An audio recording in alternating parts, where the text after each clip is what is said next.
Well, hello, class, and welcome to Self and Social Identity and Christianity from Moody Bible Distance Learning. This is your fearless leader, Professor Jefferson, and I want to welcome you to week 4. And at the end of this week, or middle of this week, Friday, we are halfway through the class. What? Yes, that's incredible. And I just want to give a shout out to you guys about the discussion boards. I have been so blessed and pleased, so encouraging, so engaging, so respectful. A couple of times I went to actually ask a question and boom, another student asked the same question. You guys are rocking. Okay, so just keep going. I want to encourage you, be engaged on the discussion board. Don't wait till Monday night. It's not fair for people who need to respond, and make sure if your fearless leader asks you a question to respond to me as well. So with that, last week we talked about branding, and I know some of you were concerned about, is that to show a lack of humility? Is branding bragging? Is it short-circuiting the Holy Spirit where He's guiding us? And all those concerns are valid. But I was the head of a search committee for a worship pastor, and we got 275 resumes. And I read every one, and probably 200 of them were terrible.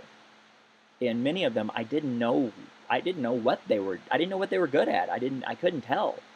And then there was, a set that were good, and then there were a set that were really good, and God guided us in that whole thing. But a resume that really stands out is one that really tells me what that person brings to the table, and that's what you're going to talk about in the discussion board this week. You're going to write about your elevator speech.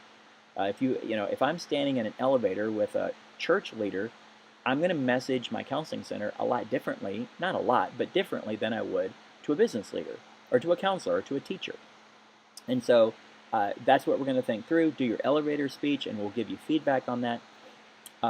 Assignment 4.1 is you're simply going to fill out the chart in the resource folder, and you're going to just talk about your unique gifts and talents that you bring to the table and the value that you would add to an organization. And then assignment 4.2, you're going to add an introductory or summary to your e-portfolio. You could use your elevator speech to do that. And that's it. It's a really light week this week. And so hopefully you'll be able to catch up in some other classes that you're doing. I would ask you to pray for one of my students in another class I'm teaching. His name is Josiah. His father was diagnosed with cancer 2 weeks ago, and he died Thursday night after being there for a week. After being diagnosed for a week, and I would ask you to pray for him. And the question of the week is simply, if you could make anything an Olympic sport, and you would win a gold medal at it, what would you win a gold medal at? If you could make anything that you do in your life an Olympic sport, and you would win a gold medal, what would it be? All right, any questions, comments, or prayer requests? Let me know. Onward and upwards.